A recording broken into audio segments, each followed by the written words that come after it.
We were trying to make the best from what we could, but I think borderline personality disorder, I know a lot of it is rooted in trauma. And I think a lot of it was that he was always in trouble. He was always getting blamed for things or talking back. He just had no filter.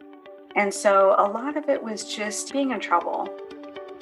Welcome to Hope to Recharge podcast. Thank you for joining me here again today. Every week we meet here to break the stigma around mental health and to bring you insight and inspiration and lots of practical tips from personal stories or professionals around the world that share how they turn their journey of mental health into healing or to thriving. Together we will break the stigma one story at a time. In mental health, together is always better. Thank you for joining me here today. I'm your host, Matana. Let's get started. This episode is sponsored by BetterHelp.com, the leading online platform for therapy. You can access thousands of therapists one click away. Go check out BetterHelp.com/hope to recharge. Get 10% off your first month. Start your wellness now.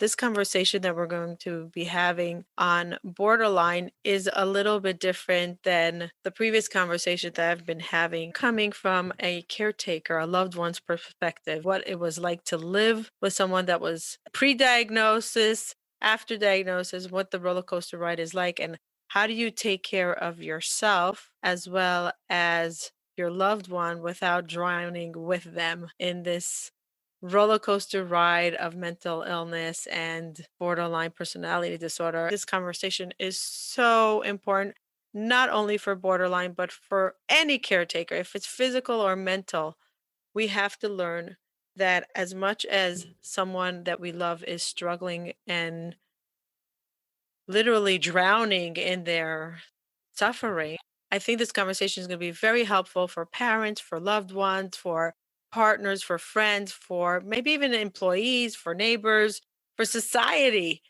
How do we have empathy with boundaries? It has been a very long journey. And my son, he's 29, and he was originally diagnosed when he was 6. So we've had challenges along the way with school and educators and bosses, jobs, and the healthcare system and mental health system. It's been a long journey. So I love that we have people have a resource to go to. So it definitely has been a journey for sure. Yeah.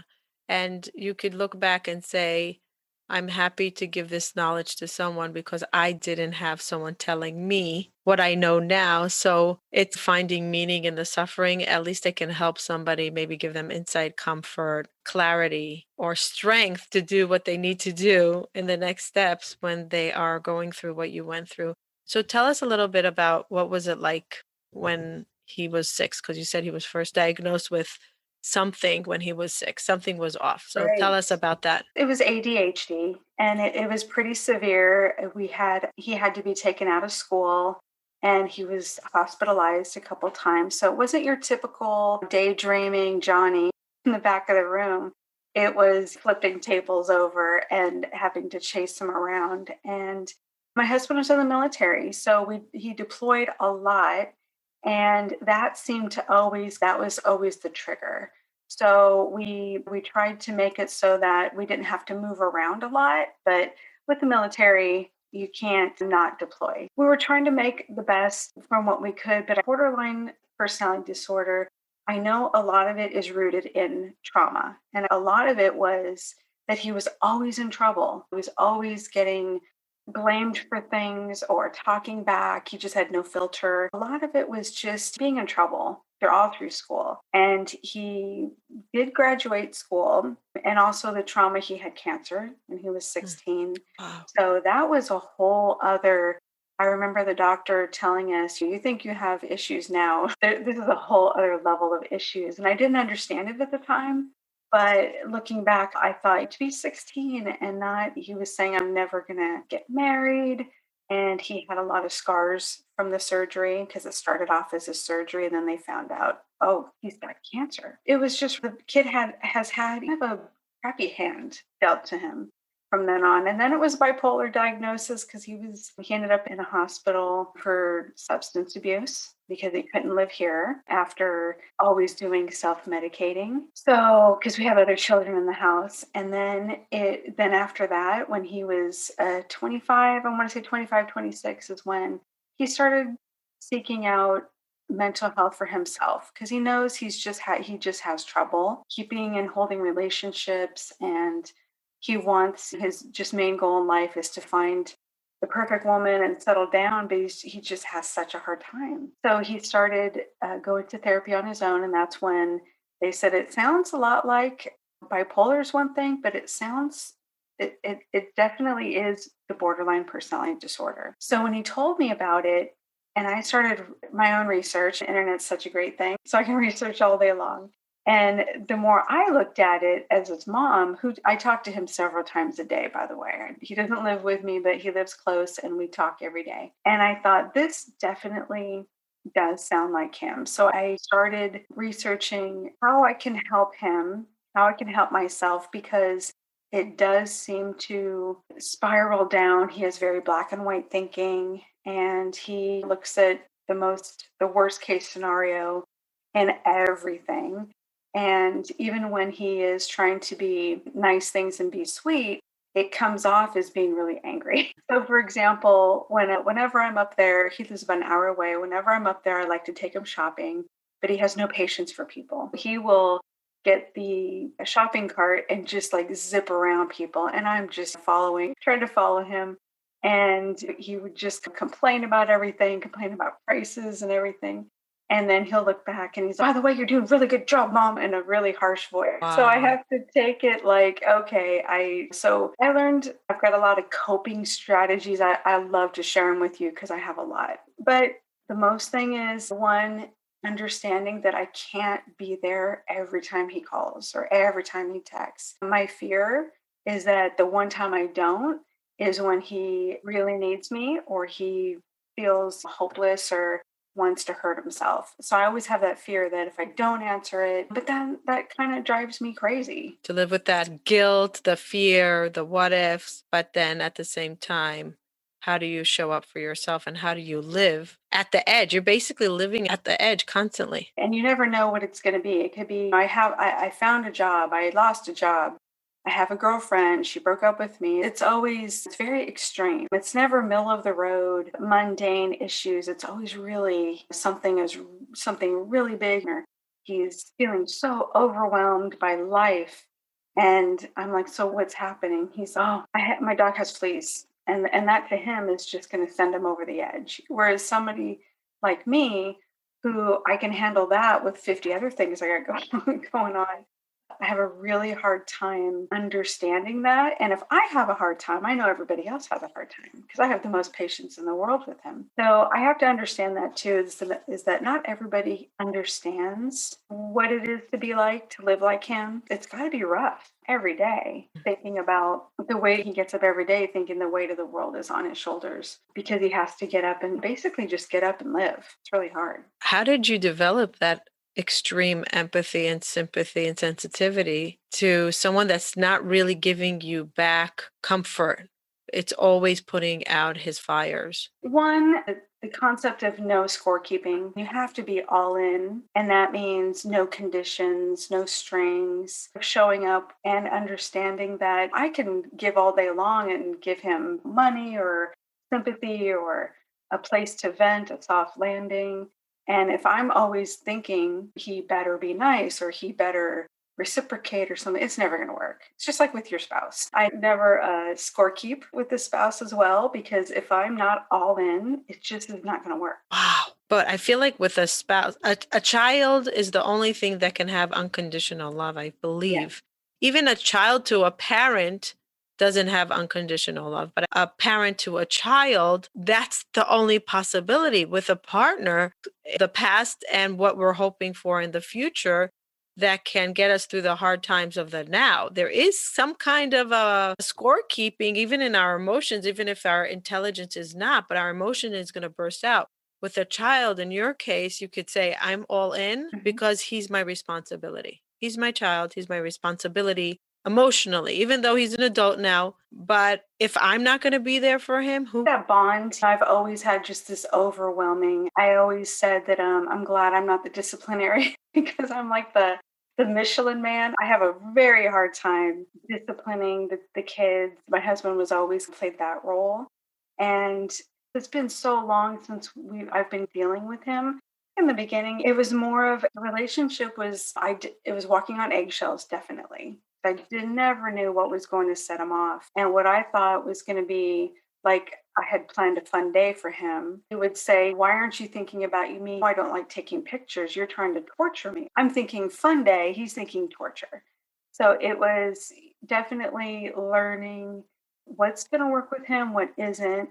And I found that one, judgment. I had a lot of judgment in from one, what other people would see. I was always having to excuse his behavior or make excuses and things like that. And my own judgment of his smoking, for example. I was always like, I hate the smoking and I wish he would keep the house better picked up but once I started really working on that, and that was a few years ago, that was the biggest thing. Once I dropped all the judgment and I can just enjoy being around him. Even though he didn't he went through a period where he would only wear a jacket with no shirts and or shoes with no socks or one shoe and no the other one was just a sock. So it was just, and instead of coming in, because the last thing he needs is for me to be pointing stuff out to him. He's Mhm. having a rough day. Just showing up, and it would hurt me. It would really hurt me to see him in that kind of condition. But I didn't want to pile on. And I thought, well, I'll just be with him and how can I help him? Instead of my mind instantly going to, why can't he? It was, how can I? How can I make his day a little bit better? Buy him a carton of cigarettes, take him out to lunch. And if Wow. he's in a bad mood, just drop him off if he wants to be by himself. How do you fill yourself up? Don't you get depleted after a while of Oh, giving? that's where the tools and strategies come in because one, there's what I call inside the moment tools and outside the moment tools. Because when you get into a heated, when you're in it with somebody, I have a hard time stepping back and I just need 5 or 10 seconds sometimes. So those are the inside the moment tools. Just to breathe and just say, okay, don't react, breathe, stop, Yeah, pause. inside the moment is so. For example, he'll say things that it's like his fallback about. I don't want to take medicine because you always put me on medicine. You guys were always trying to get me to do stuff, and I just have to think of a sailboat. You've got a sail. I'm catching all that wind. Basically, I'm catching all the words that he's saying and I get really defensive because I'm like, you don't know what I went through to, find the doctors. And I flew him across the country to get the brain scans from doctors. We sent him to doctors without insurance. We made a lot of sacrifices to help him out. I get really defensive. I have to learn, just drop the sail, let him talk. And then the other one is the biggest one that I use is the 50%. So I don't answer the phone now or engage with him unless I know I'm at least 50%. Strong. Yeah, well, I have a gas tank of at least half full. So either my mood, if I'm really busy or working on a project or in the middle of something or the dogs are barking or when I'm feeling a little stressed, I make sure I'm at least at 50%. So, How do you measure that? That's such a great tactic, by the way. oh, I love it. How do you measure that? What tell me? Just am I smiling? If I can't answer the phone with a smile, I probably should be answering the phone. Wow. For me, it's how do I get there? So for me, it's taking a walk, playing with my dogs. I can't help but smile when I'm playing with the dogs, listening to music, reading. It's just put me in a state because the more I look into energy types, because he's definitely what you call type 3. Hmm. He's like a ball in a china shop. He moves through the world with stomps and thuds, where Right. I move through, like, think of a meadow energy, and I love to cozy up on the couch. I have to understand that it's going to take a lot of energy for me to. Meet him where he is. So I have to, and it's been a while since so I know now when I'm in that 50%, because I know that even if I'm in a really good mood, it can turn in 5 minutes and I'm be in a crappy mood for the rest of the day. And husband hates it when that happens because we're in that phase where the children are gone. We want to enjoy stuff. And one conversation can put a downer on stuff. So I have to be really elevated to talk to him so that even if I do come down a little bit, I can get myself back up over that line pretty quickly. So you're constantly filling up your own gas tank, not asking him to do it for you, but you're what you took upon yourself that in order to be able to be there for him, you need to fill up your own gas tank when you have time and be ready for him when he comes depleted. And if you're not at that 50, it's okay. You're going to wait until you have a chance to go to the next gas station to refill. And that's okay. Yeah. No guilt, no frustration, no blame. No, there's always that little guilt because I'm sometimes his hours are always off. So he's usually stays up all night. So at 6 a.m., he's, Mom, I got to talk to you about something. So I'm always trying little things. So the last thing I tried was because I never know if I need to spend 2 minutes and ask and answer a question, or this is going to be a what's the meaning of life hour-long conversation. I never know. So I told him before we get on the phone, you need to text me and you need to tell me. We have a number system. Oh, wow. Is he on board with this? Is he aware? Let me tell you what happened because it's funny. So I told him if it's a one, it's just you need like a quick yes or no answer. So I know what to think about. If it's a number two, it's you need to talk with me about something, but it doesn't really require anything of I don't need to really give you a decision on anything. You just want to talk to me kind of vent. And three is you want to talk more, but you need me to engage with you. We need to come to a decision or something. And then the four is it's too overwhelming for you. You want me to take it over for you.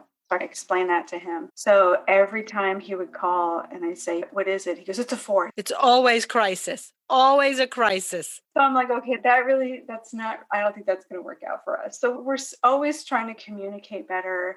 And by also telling him my needs as well, because he thinks of me as his mother and I should be always there, always listening, anytime, day or night, devoted. And another thing too is understanding that he's on his own journey. And this was the biggest thing for me to get over was that if he decides to move into his car or jack up with a friend or spend all his money or do drugs or whatever he's going to do, it's his own journey. And he's got to choose and live in the results of the decisions that he's made. I tend to, because I've always sheltered him and looked out for him and Protected him, protected quote him. unquote, thinking that it's protecting, but maybe at a certain time we have to stop protecting and let them be and suffer through consequences because too much protection is not letting them walk through their journey and learn. And because I always thought, well, if he gets in trouble with the law, I'm going to have to end up paying for it anyway, in some respect. And it also is reflection of me as a mom. How could it be that my child went against the law? What kind of a mother am I? Didn't I raise him properly? It's a feeling of reflection, which is not. And again, it goes back to more to judgment, but self-judgment. Oh dear, where did I go wrong? And then also working on my own triggers, which is something that I started doing this past year, understanding what exactly is it that I'm fearful of in talking to him. And some of it was that whenever he starts telling me how bad his life is, I will minimize it and say, well, honey, it's not that bad. And because and I have to really look at that because one, it's not serving him, it's minimizing his feelings. Two, what am I fearful of? I'm fearful that he's going to hurt himself. And I don't want that's where the confusion, I don't even know how to describe it, but it's every fear that you've ever had as a parent will come up. And it's facing that and working through it and understanding that no matter what happens, and this is where faith comes in and spirituality, no matter what happens, everything's going to be fine. I don't know if I'm there yet, but I'm working towards. Wow, that's powerful. And one of the things that you mentioned to me in the past was how to really be empathetic and see him as his struggle, but at the same time give empathy and sympathy to you as a mom that's seeing a child that is struggling. So you basically have to comfort two people, yourself and him, at the same time. and it's a balance. And this is where understanding more about the what it means to have borderline personality disorder, what it means to have it, what they're experiencing. I have no idea because I've never had to deal with anything like that. And learning more just about his blueprint, what his hopes and fears and what he wants out of life and how I'm interacting with him because through his whole life I'm like, oh my gosh, he's so difficult, such a challenge. And I was very quick to label he's got this or he's had a lot of diagnosis over the years. And instead of putting just slapping a label on what I'd like to do is work toward, well, tell me what you're feeling right now. Instead of, Mom, you don't understand, this is what I have. And I'm like, what are you feeling? And I'm feeling overwhelmed. I go, I can help you with that. We can talk through it. Or if he feels anxious or sad or mad, at least we can work through feelings rather than slapping a label on it and just saying, okay, then there's nothing we can do about it. So the empathy piece really comes into how would I feel if every day I just didn't had nothing to look forward to? And it's so sad. That's what I feel. I feel very empathetic toward him. And yet it comes back to it's his own journey. I can't live his life for him. I keep telling him, I can't really live your life for you. Can't make decisions for you. So what can I do? How can I be of help when I'm 50% or above? How can I be of help? How can I give you some comfort now or assist you through your challenges now, but only when I'm 50% and above? And when I'm feeling less, I can. You're going to have to find your tools or maybe stay in a little bit of misery now because I just can't assist, and that's okay. Yeah, and communicating that to him so that he still doesn't really get it. Ask you, does he understand, or does it feel like one of the biggest things with borderline a trigger is rejection and abandonment? Does can he process that you're also a human being and you also have emotions and you also need a break and you also need compassion? Can he understand that? It depending on when we catch each other. And this is why when he starts to go down that road of why are you always running away? Because we'll get to the point where it's just not a constructive phone call anymore. And I'm like, look, I gotta go. And he's like, that you're always running away from me. And now that I understand the disorder more, I understand that for him, this is like a panic attack kind of thing, like as if a lion is coming running at him and yeah. he's, oh my God, I'm afraid this lion's going to eat me. And for you, disconnecting is, I'm about to die because the fear of abandonment goes You're there. right. And I didn't know that. I didn't understand that. But Yeah. now that I do, I'll say, I'm not trying to run away. I'll approach it rather than like, I'm leaving, bye, and hanging out. It's, you know what? I go, I gotta go. How about I'll touch base with you in a couple hours or so, but I really got to get some stuff done or I have to get dinner going. And I try not to end it. Sometimes it's just inevitable when it gets to the very upset and it's yelling and screaming. And my boundaries are actually my standards for myself is I cannot be yelled at. I'm just going to set that standard. I'm not a person who's with another person who treats me a certain way. My husband always uses, I don't deserve to be spoken to that way. Very calmly. Right. I don't Right. deserve to be spoken to that way. You want to rephrase it? You want to? And I learned a lot from that because sometimes people get defensive versus just holding your ground and say, listen, you can say whatever you want to say, but I don't deserve it that tone. So let's address it without the anger and without all of the emotions. And we're two people. We're two humans. When I relate that to him, then I say, here are the boundaries you cannot cross. And when you do, I'm just going to have to hang up. And it doesn't mean I'm abandoning you or I never want to talk to you again or don't like you. I love you, but I just can't have that. That's just my own standards. Does he accept it? Do you sometimes feel stuck? Do you wish you can be somewhere else? Do you have a vision of where you want to get to, but you just don't know what the first step to take in order to get to that life that you're dreaming of? Many people ask me, what did I do in order to create this wellness that I'm living in? How did I shift from deep depression, from extreme anxiety to a thriving life, to a productive life, to a life full of joy? I put many things into practice, and it's every single day. Many of you know that it's gratitude, a healthy mindset, boundaries, self love, and one of the most important things that many people don't speak about, forgiveness. Self forgiveness and forgiveness to others. Essential for healing. If you want to work one on one with me in order to move forward towards that dream life that you have a vision of, click the link below in the show notes. It's a custom made program for you, one on one with me. We will develop a concrete program that you can implement in your life so you can create a better well being. Click the link below. Looking forward to working with you.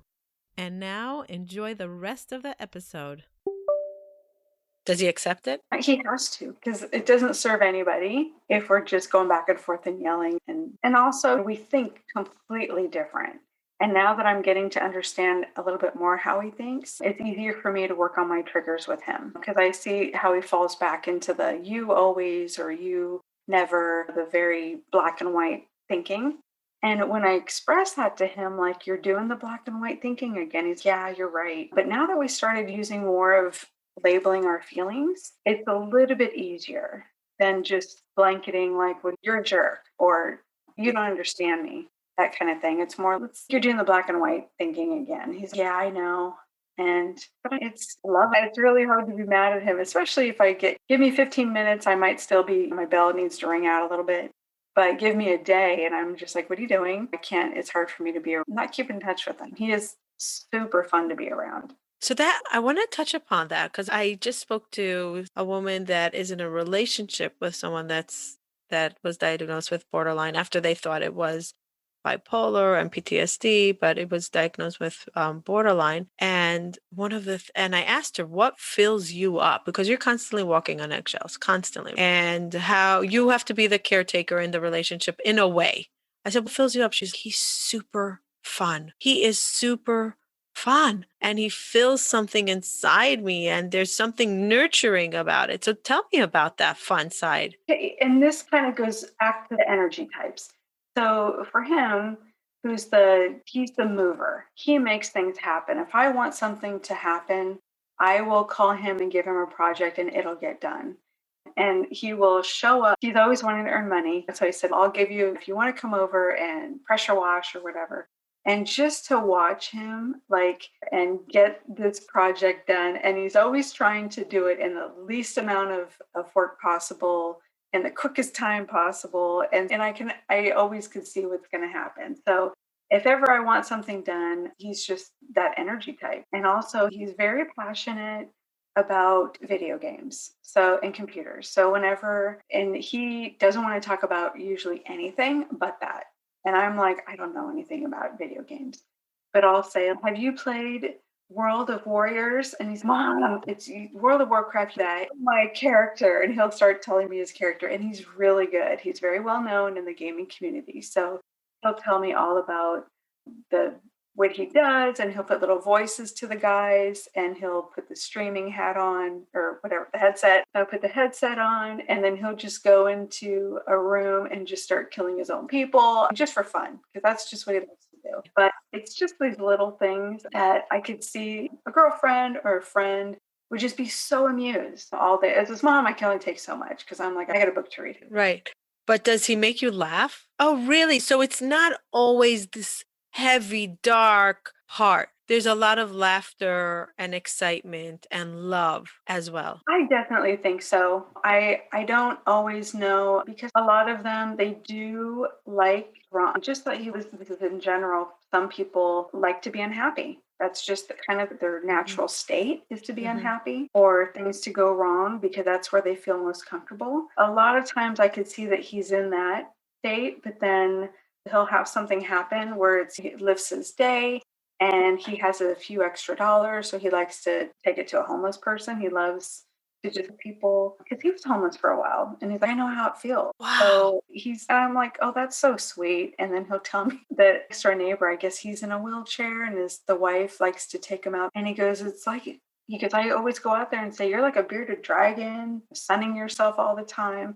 So he's always trying to lift up other people. Beautiful. And yet I'm like going, sometimes I wish he would just take that inward and get himself a little bit more. But it's easier for him to be miserable, but then make other people happy. I don't know if that makes any sense. But Yeah, because maybe Maybe it became his identity and he didn't have the tools yet to apply and say, okay, this is things that I struggle with, but I can also gift myself to not be miserable if I do the work of DBT, of therapy, of owning, as you said, identifying the emotions, right? What's really coming back instead of being reactive, noticing the emotion. But it takes a lot of courage and a lot of strength and patience to do it. And I hear this over and over from people that are diagnosed with borderline, that it's a constant work and it's exhausting and Mhm. it could be lonely and frustrating. Many hiccups along the way that get set back. And then they're like, oh, we have to go back into the game again.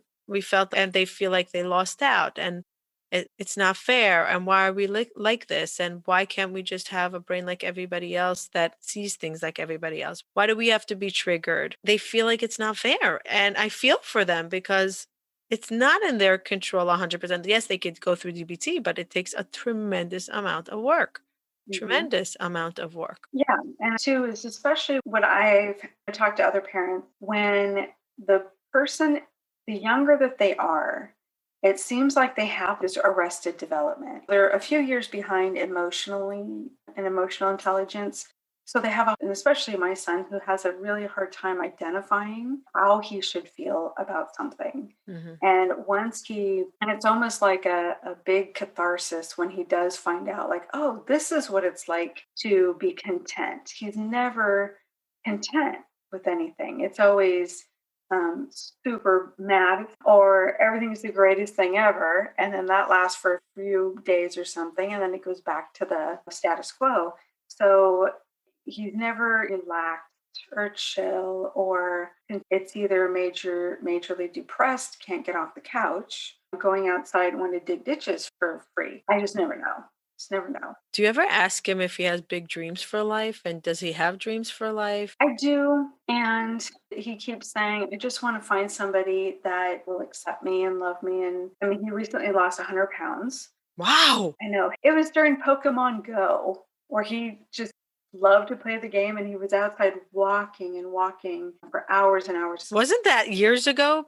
Yeah, That was like 4, 5, 6 years ago. When was that? it was a few years ago. And it started and he thought, I'm gonna get on this track. In his mind, he's thinking, I'm gonna lose weight, I'm gonna eat better, and I'm gonna meet somebody and I'm gonna have a fantastic life. And then he did. He lost weight, he met somebody, and it didn't work out. Then he's like, I gotta move.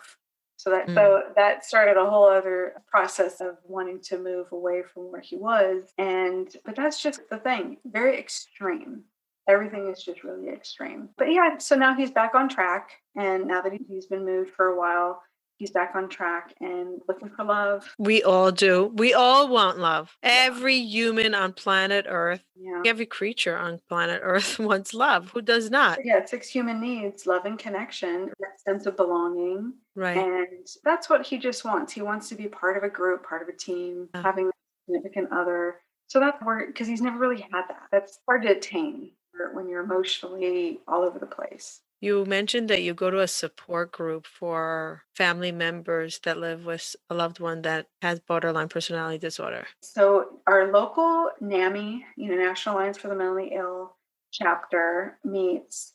And fun fact, my very first job was Alliance for the Mentally Ill. I was the office person. My Hmm. very first full-time job when I was 18. So I learned about mental illness a long time ago. Yeah, so when I moved here, I'm originally from California. We moved to North Carolina, and the resources here are different than they are in California. So I first reached out to them, and it's very rural here, very small group. There's maybe one or two regulars in our group, and they switched it from once a month to twice a month. So Mm. now we get the same two, three people showing up, but it's the moderator has a daughter with the same diagnosis as me. So we can definitely relate. And I love having somebody I feel like I'm in the boat with them. Yeah. And you could compare notes. You Yeah. can vent to someone that gets it. They don't Mhm. have to explain it.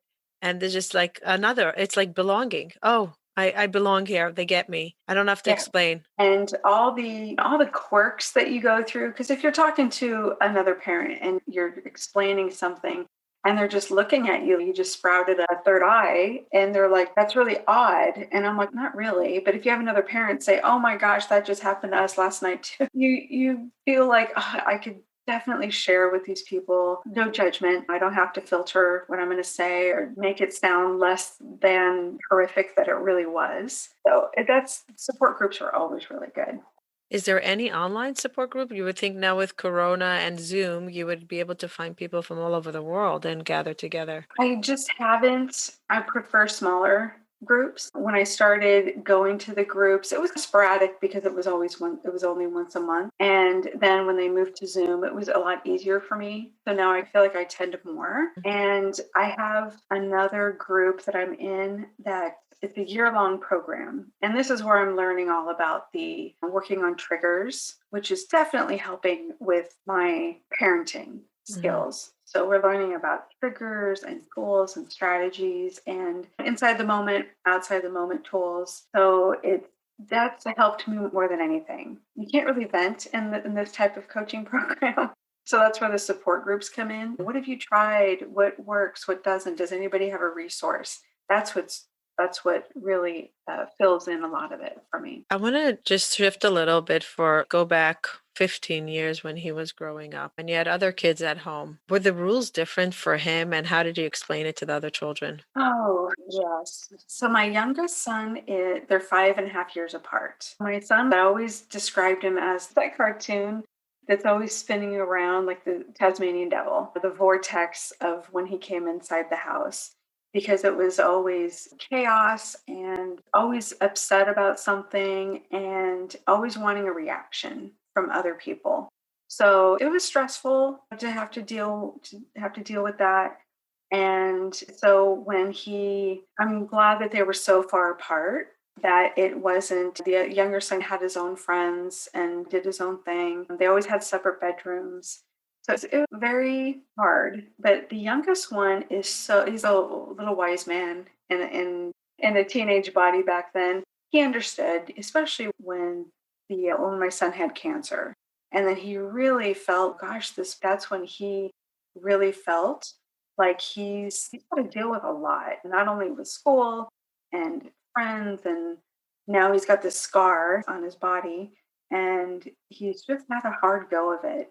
And everything else was always very easy for my youngest son. He's been on autopilot since kindergarten, haven't really had to do that. And now when we talk, I ask him, "What do you think it was? Did you miss out on anything?" Yeah, I was just going to say, did you ever have that conversation? Yeah, and he goes, "Yeah, but I understood that people do need different. It was never about this and I didn't because we treated them the same. And the youngest son never got in trouble.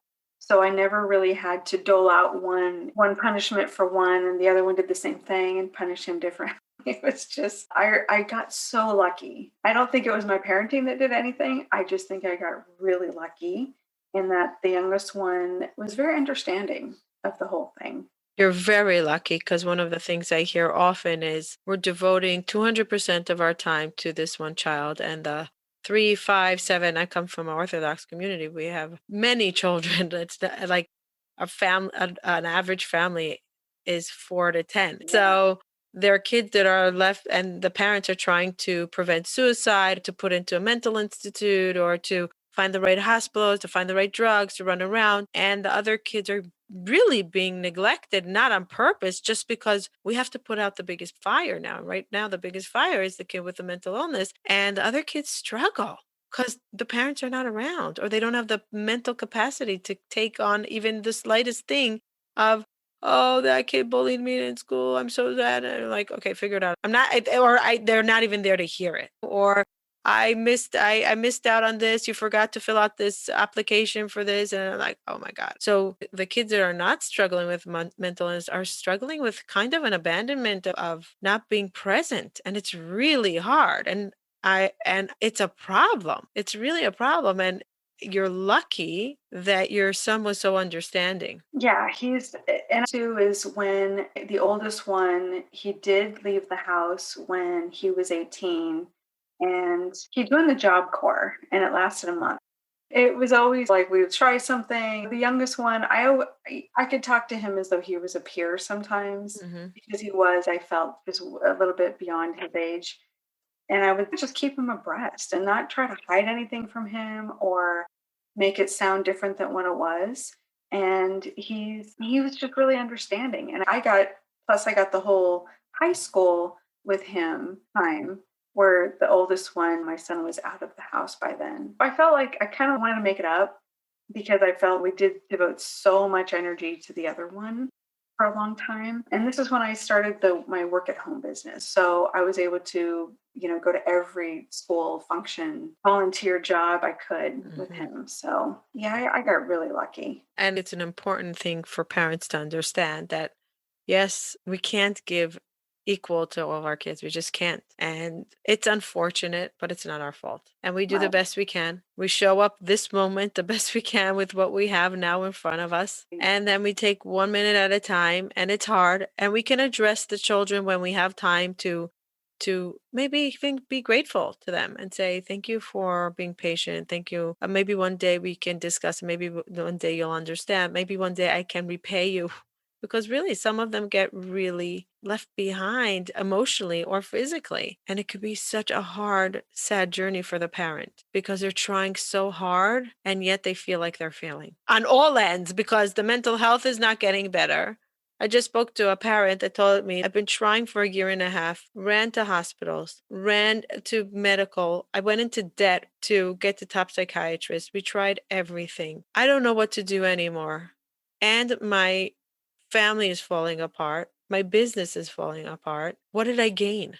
I ran myself ragged. It's not like I see that there's any hope with my child that's struggling. And what I was trying to say to her was give yourself so much empathy and sympathy and acknowledgement for the hard work you did. No judgment. My Mhm. biggest word is no judgment. My clients know, like I always say, no judgment, no judgment, acceptance, clarity that you're doing the best you can with what you have, a ton of compassion. And if we really gave it to ourselves, it would empower us that we're doing the best we can with what we have now.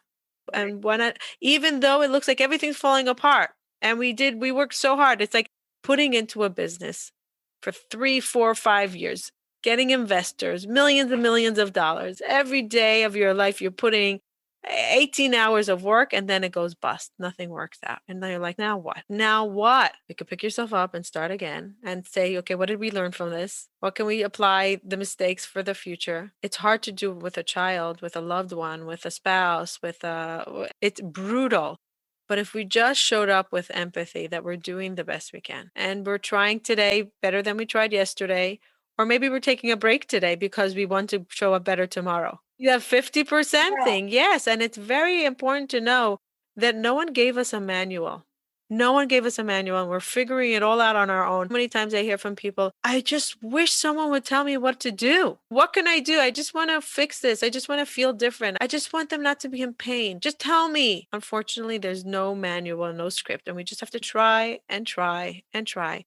Have some good days, some harder days, some days of despair, but then the hope comes up again. Especially too as parents, we're going to try everything. We're going to try everything that we can, and especially as women, where we are going to naturally tell people. Men are not. My husband's never going to show up to a dinner party and talk about our son's diagnosis, Mhm. but I will Yeah. because I want to reach. I want to see what other people are doing, just like the cave women who had to all talk about the where the tiger was last seen, kind of thing. So women definitely are going to be driving. They're there for a reason for these children. Yeah. And that unconditional love and Hmm. acceptance. Lisa, what does hope mean to you? Means just being open and hoping that other people, we can get through this together, just not being alone, and that imperfect action is okay. Doesn't have to be this big hoping that something's going to turn out differently, because that's not going to happen.